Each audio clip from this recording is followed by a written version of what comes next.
안녕하세요. 스타벅스 도세입니다. 학생들이 1학기 기말고사가 한창 요즘이죠. 이맘때쯤 되면 학생과 학부모님 모두 기말고사 이후에 다가올 여름방학 공부 계획 세우시느라고 머리가 좀 지끈거리실 것 같아요. 오늘은 그 지끈거리는 머리를 조금 편하게 해드릴까 해서 영상을 준비해 봤습니다. 여름방학 공부 계획하면 가장 먼저 떠오르는 게 뭘까요? 보통은 국어, 영어, 수학이 최대한 안 겹치게 시간표를 조율하는 것을 좀 우선으로 떠올리실 거예요. 거기다가 이제 스터디 카페에 가서 공부 흐름이 안 끊기도록 동선을 최소한으로 해서 학원 시간을 좀 붙이려고 여기저기 이제 상담도 많이 하시죠.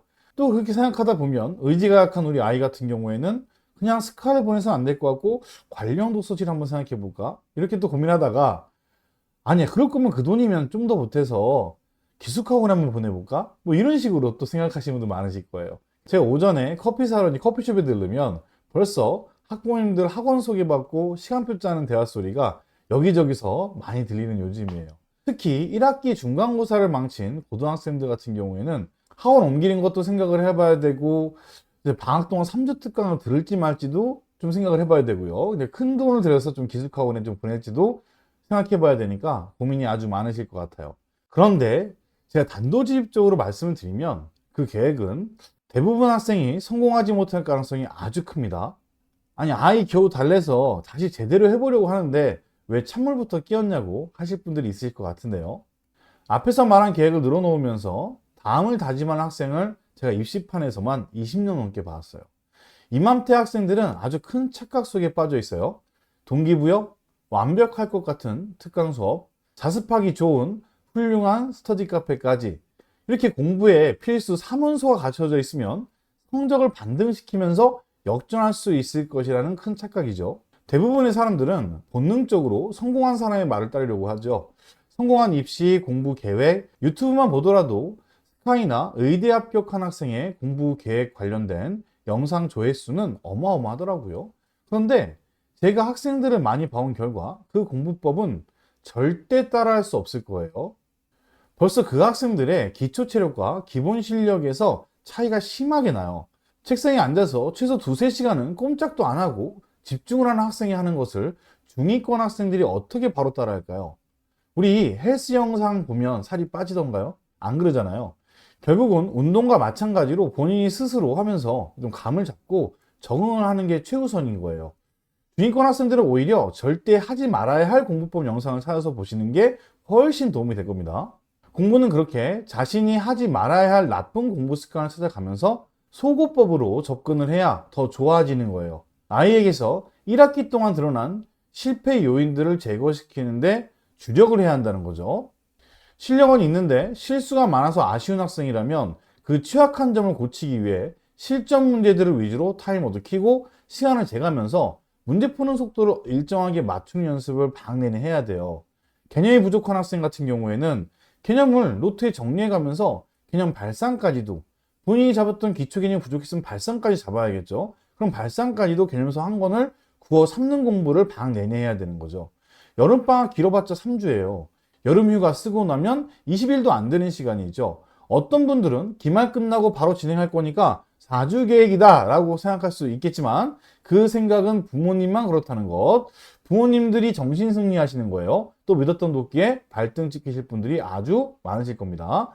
학부모님들 잘 아실 거 아니에요? 어른들도 고치기 힘든 나태한 습관은 정말 쉽게 고쳐지지 않죠. 애초에 완벽한 계획이라는 것이 완벽하지 않은 계획이었다는 것을 지나게 되면 알게 되는 거죠. 그럼 어쩌라는 거냐? 이 시기쯤 되면 자신의 취약점이 1학기 시험으로 다 드러난 거니까 그 부분 중 하나만이라도 소거를 해나가야 되는 거예요.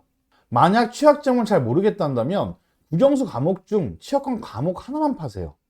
제가 이 말을 진짜 많은 학생들한테 하는데 실천하는 학생은 정말 손에 꼽거든요. 그러니까 성적 역전이 안 되는 거예요.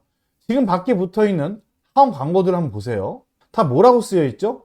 3주 특강 완벽 대비, 의대 준비 3주 특강, 뭐 기숙학원 3주로 고의과정 완성, 뭐 이런 식이죠. 3주 안에 그런 걸 할 수 있는 학생이 과연 있을까요? 자, 물론 있습니다. 바로 정교권 학생이에요. 자, 그 이야기는 학교에서 한두 명 제외하면 아무도 그걸 할 수 없다는 거예요. 정교권 학생들은 3주 동안이라도 빠르게 정리해주면 머릿속에 좀 가라앉았던 내용들이 다시 위로 올라가는 효과들이 있거든요. 전체적인 흐름이 다시 살아난다는 거죠. 그런데 만약 전교권 학생이 아니라면 이거저거 쑤시다가 시간과 돈만 날리는 꼴이 될 겁니다. 자, 기숙학원은 다르겠지 하실 분들 있으실까봐 말씀드릴게요. 기숙학원으로 성공할 수 있는 케이스는 역시 1등급에 가까운 상위권 학생들과 2학기를 준비하지 않아도 되는 재수생들이에요. 어중간한 학생들이 기숙학원 들어가면요, 질문도 제대로 한번 못하고 허송세월 버리고 큰 돈만 날리게 될 겁니다. 요즘 질문도 음식점도 아니고 키오스크로 받는 것도 많잖아요. 대부분 기숙학원 시스템이 인강 하나씩 패스 끊어주고 관리 감독해주면서 매일 테스트 보고 오전부터 계속 수업 자습을 반복하는 시스템인데, 중위권 학생이 3주간 그걸 얼마나 소화할까요? 6개월 이상 옆에서 그렇게 관리해주는 재수생들도 성공 확률이 매우 낮은데 일반 현역 학생들이 가능할지부터 생각을 해보셔야 돼요. 여름방학 내내 갇혀서 인강만 듣고 오는 걸 원하시는 건가요? 학원의 시스템들은 예나 지금이나 항상 완벽했어요. 그리고 그 시스템은 대부분 상위권 학생들을 타겟으로 하고 있다는 것을 반드시 아셔야 됩니다. 그럼 이 중요한 여름방학 그냥 날려먹나요? 그럼 안 되죠. 그래서 현실적인 대안을 드리는 거예요. 본인이 3등급 이하면 그냥 한 과목만 3주 내내 공부하세요. 그럼 다른 과목 어떻게 해요? 라고 묻겠죠.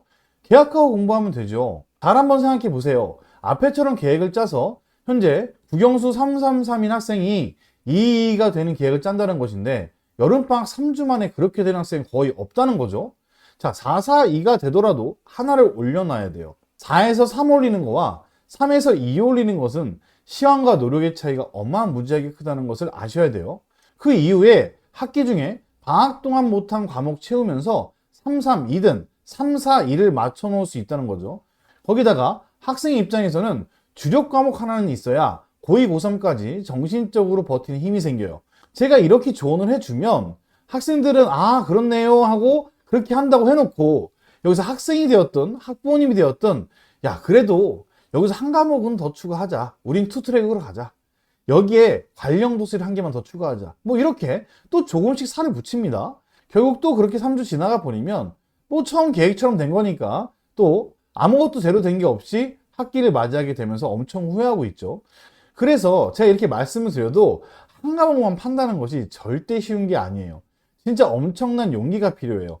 과거 수능 만점 학생들 중에서도 공부를 못했다가 잘했던 역전을 이뤘던 학생들 인터뷰에 미친 듯이 수학만 팠어요. 이런 말 괜히 있는 게 아닙니다. 원래 공부라는 것이 그래요.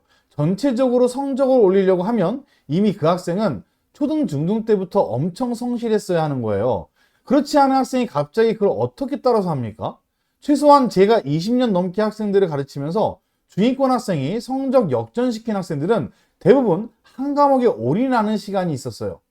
일주일 내내 수학만 하는 거죠. 그럼 계획이 아주 심플해져요. 학생 스스로도 많은 고민을 할 필요가 없죠. 그렇게 말씀드리면 아이가 집에서 안 한대요. 사실 안 하는 친구가 공부를 잘하는 건 말도 안 되잖아요. 근데 그래도 뭔가 억지로 시키시려면 취약 과목 학원만 2개가 됐든 3개가 됐든 계속 어쨌든 억지로 시키실 거면 보내야죠. 그게 더 효과가 있다는 거죠.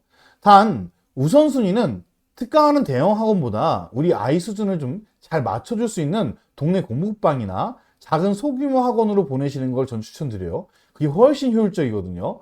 몇몇 학생들은 대형 학원에 대한 로망이 좀 있어요. 대시동에 보면 그런 학생들 엄청 많죠. 뭐 대단한 거 있는 것 마냥 무슨 에덴 동산에 온 것처럼 들떠서 이렇게 학원에 대치동으로 오는 친구들이 있는데, 그럼 그렇게 해주더라도 그 부분을 점검할 홍공 시간을 반드시 확보를 하던가 소규모 학원의 어떤 선생님한테라도 점검이라도 받으면서 진행을 하셔야 돼요. 그런데 혹시 이제 높아심에 말씀드리는데 이 영상을 보는 학생이 초등학생이거나 중학교 저학년 학생이라면 절대 하나에 올인하는 방법은 하지 않으셔야 됩니다. 그 학생들은 아직 취약 과목이라고 말할 수 있는 과목이 없다고 보시면 돼요. 우리 애는 수학 좀 더 어려워하는데, 국어 어려워하는데, 이거랑 달라요. 현재 지금 입시를 앞두고 있는 친구들, 고등학생들이나 중3 이상의 친구들 같은 경우에는 그런 친구들은 당장 자기가 반드시 내신이든 수능이든 잡아야 되는 과목들이 있거든요. 그런 부분들에 대한 얘기를 하는 거기 때문에 아직 어린 친구들은 그냥 좀 안 해서 못하거나 아니면 좀 더 연습하면 되는 건데 아직 그런 만한 뭐 기회나 동기부여가 안 돼서 그런 거니까 일단 취약 과목이 있다고 생각하지 마시고 전체적인 밸런스를 맞추면서 공부시키는 게 가장 올바른 방법인 거죠. 아직 어린 학생들은 고등학교 가서 이런 고민 안 하려면요, 공부 습관 잡는 것을 최우선으로 맞추시는 거를 방학 동안에 우선으로 생각을 해주세요. 저희 카페에서 챌린지 진행한 것처럼 이렇게 꾸준히 하는 습관, 이런 것들이 중학교 저학년 때나 초등학교 때는 가장 중요하다는 거, 요건 참고해 주시면 좋겠어요. 자, 오늘은 짧은 여름방학 기간 중위권 학생이 어떻게 보내는 것이 좋은지에 대해서 말씀드렸고요. 앞으로도 방학 기간을 어떻게 활용해야 하는지 잘 모르시겠다면 이것만 기억을 하세요. 겨울방학 기간은 1년을 좌우하는 공부라는 기간이고요. 여름방학 기간은 재충전과 흐름을 이어가고 취약한 과목 한 개를 몰입하는 기간이어야 돼요. 과도한 욕심으로 이도저도 되지 않는 여름방학을 보내지 않기를 간절히 바라면서 이번 영상은 마무리하도록 하겠습니다. 영상이 좋으셨다면 구독과 좋아요 부탁드리고요. 다음 영상은 더 좋은 영상으로 찾아뵙겠습니다. 감사합니다.